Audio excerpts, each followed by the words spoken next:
Hello students, welcome to Foundation course. Foundation course helps you to fill the gap between class 10 and class 11 science.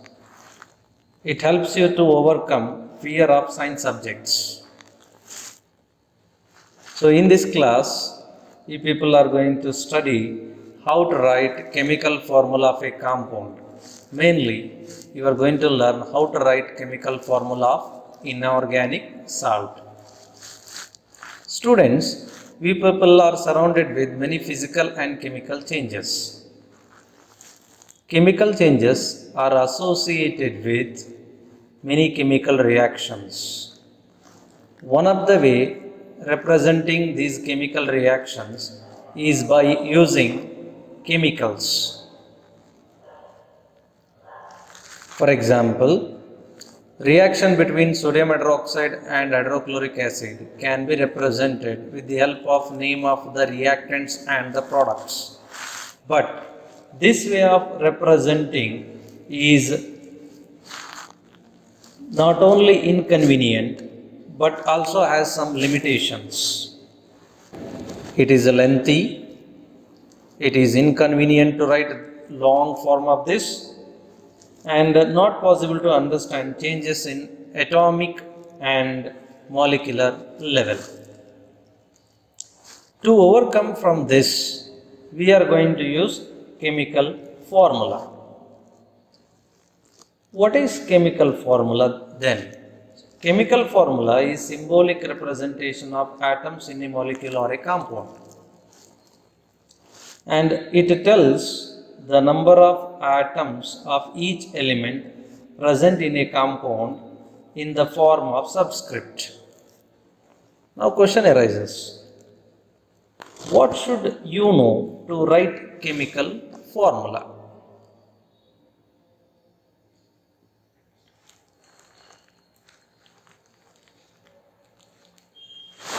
Students, to write chemical formula, first of all, you should know symbol of atoms which are present in the periodic table. And once you learn symbols, if you learn valency, then you can easily write chemical formula of a compound. Question arises, what is valency? See, in simple manner, valency is combining capacity of an atom. What do you mean by combining capacity then? See, here combining capacity indicates number of electrons lost or gained or shared during formation of a chemical bond. In inorganic compounds, valency is equal to charge or oxidation present on the ion. For example, sodium metal, let us take it. Its atomic number is 11, and we can write electronic configuration like 1s2, 2s2, 2p6 and 3s1. So it has 2 electrons in the first shell and then 8 electrons in the second shell. You can see 8 electrons present here and 1 electron present in the outermost valence shell. Okay. So when this loses that 1 electron, the yellow colored one, it is going to get noble gas configuration of 8 electrons in the outermost valence shell, thereby forming Na plus ion. Okay. You know, one of the reasons for chemical bonding is getting octet structure. It means getting 8 electrons in the outermost valence shell. By losing 1 electron, sodium is going to get that octet structure.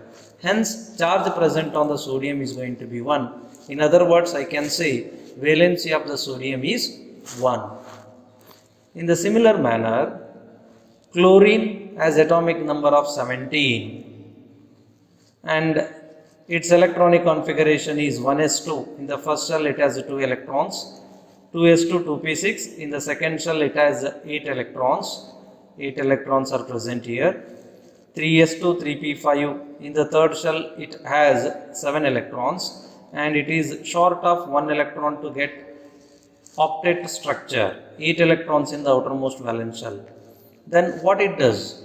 It just gains 1 electron given by the sodium and converted to chloride ion. Its octet structure is completed. Now we got two ions, Na plus and Cl minus. Now between these two oppositely charged ions there exists electrostatic force of attraction, and that holds these ions together in a compound. So hence, in the case of inorganic salts, valence can be considered as charge or oxidation number present on ion. So that comes either by losing the electrons or by gaining the electrons. Let us simplify this by using periodic table. Let us generalize this concept of charge for each group. Let us take example.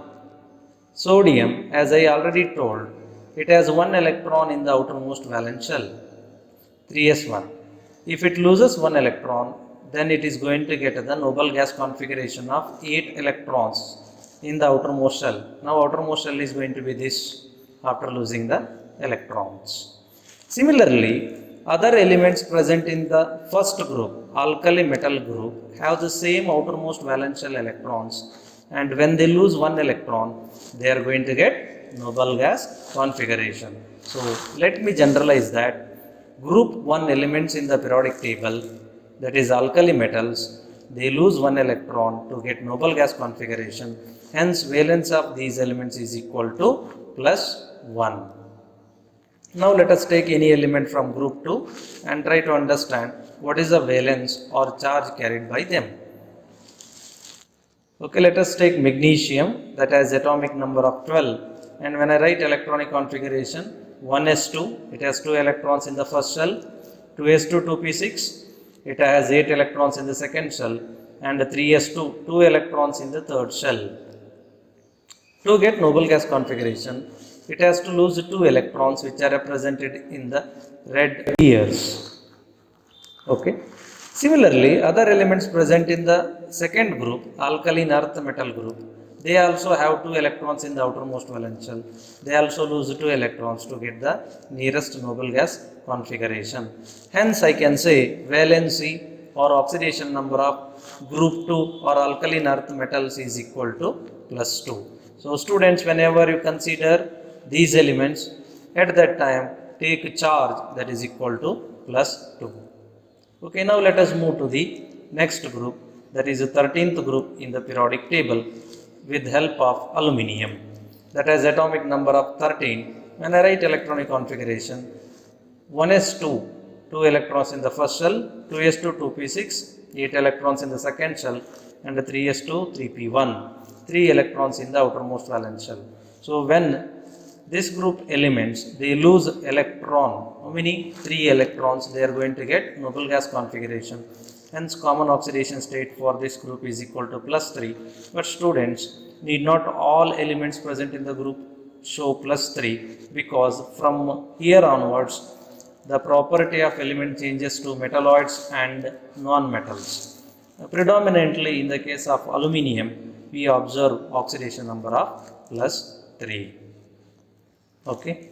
Now let us take a next element from this group, silicon, that has atomic number of 14, and if I write electronic configuration, I can see 1s2, 2 electrons in the first shell, 2s2, 2p6, 8 electrons present in the second shell, and 3s2, 3p2. So automatically total 4 electrons present in the third shell. So these elements, they share 4 more electrons, and thereby they form generally covalent bond. Okay. In some cases, even they may lose 4 electrons, thereby they may show oxidation number of plus 4. When they lose 4 electrons, what they are going to get? They are going to get nearest noble gas configuration.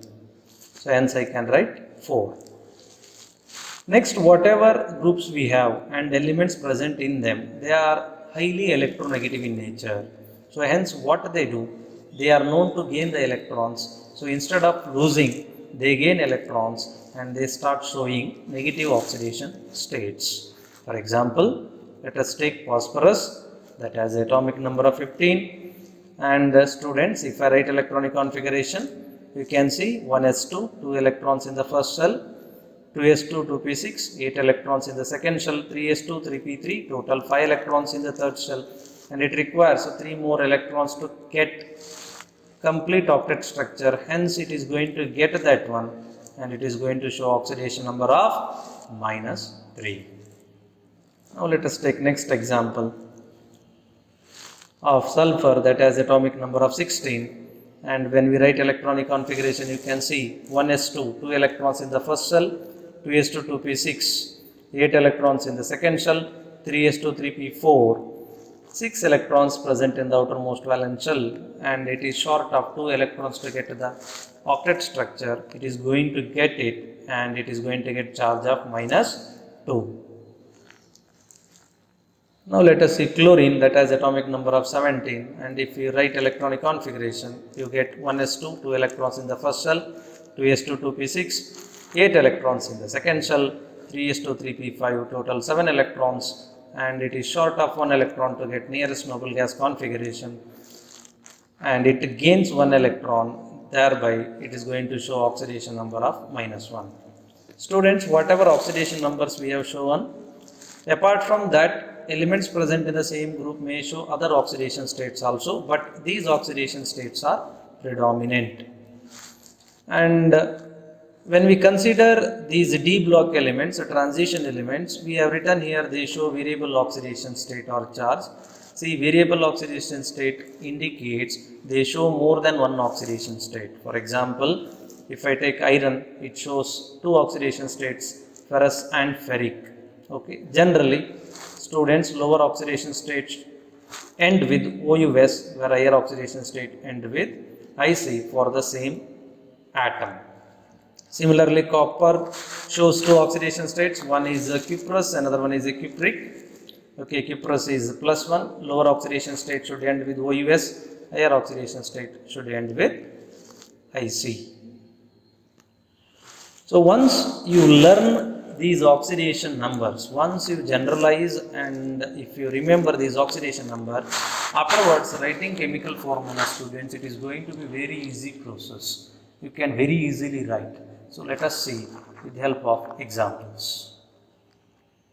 Before that, students, let us see rules to write chemical formula of inorganic salts or inorganic compound. Whenever we write chemical formula, for example, take sodium chloride. You people say it sodium chloride. You don't say it chloride sodium. That means you are already following one rule. What is that rule? Name of the cation should be written first, followed by the anion. Positively charged ion should be named first, followed by negatively charged ion. So that is the first rule. Cation should be written first, followed by anion. Okay. And in the case of polyatomic ions, what we should do? Students, remember, polyatomic ion should be written inside the parenthesis or bracket. So examples, let us see. Hydroxide ion we have, sulfate, carbonate, etc. So whenever they come and whenever they ask formula related to these ions, you should write these ions inside the bracket. And third one, while naming, cation should be named first, followed by the name of the anion. For example, I already told sodium chloride, not chloride sodium. Okay. And always remember, whenever write formula, charge present on the cation should be balanced with the charge present on the anion. Okay. For example, let us write the formula for potassium bromide. So from previous that periodic table, we know that the potassium that carries +1 charge, K plus, bromide carries Br minus, hence here +1 charge is neutralized with -1. By combining that one, I can write formula of potassium bromide, or I can use crisscross method. What is that? See, the charge present on anion is going to be number of cations. Charge present on cation is going to be number of anions. Okay, let us see other example, you are going to understand. So what is this? Potassium bromide. Now we have potassium here and the sulfide ion here. See, this anion, negatively charged ion, carries -2 charge, where potassium carries only +1 charge. To neutralize this 2 minus, I require one more potassium. Am I correct? So hence the formula is going to be how many potassium ions are there? 2. K2S it is going to be. Other words, I can use crisscross method. The charge present on the anion is going to be number of cations, and charge present on the cation is going to be number of anions. When I combine that one, what I am going to get? I am going to get K2S potassium sulfide. Now let us see one more example. So I have calcium plus 2 charge, hydroxide minus 1 charge. Okay, 2 neutralize plus 2, I require 2 hydroxide ions. Or I can use crisscross method. This plus 2 is going to be number of anions, and 1, irrespective of the charge, we have to use the number only, students, and 1 is going to be number of calcium. Hence the formula is going to be calcium hydroxide, CaOH twice, and here you have to take care, it is a polyatomic ion. So as we told earlier, polyatomic ion should be written inside the bracket. I hope that it is clear. So let us understand this concept using some more examples. Okay, let us randomly pick ions and try to write formula of different inorganic salts. Okay, let us pick calcium, and from this side let us have bromide. Okay, let us crisscross the charges. Okay, this plus 2 is going to be number of bromide ions, and 1 is going to be number of calcium ions. So what is the formula I am going to get, students? It is CaBr2. What is that called? Calcium bromide. Okay, now let us move to the next one. Let us pick randomly which one comes here. Sodium. And from this side, which one we have? Sulfite. Okay, now sodium plus 1, sulfide minus 2. Let us crisscross the charges. Okay, number of sodium going to be 2, where number of sulfide ion is going to be 1. So formula is going to be Na2S. What is that called? Sodium sulfide. Let us take one more example. Zinc. Okay, from this side, which one we have? Anion oxide. And here you can see plus 2 neutralized with minus 2. Hence formula is going to be zinc oxide, not Zn2O2, students. One more rule is there, that says formula should be kept in simplest whole number ratio. Okay, so that's why simplest whole number ratio is 1 and 1. That's why you written ZnO. That is called zinc oxide. Let us see some more examples.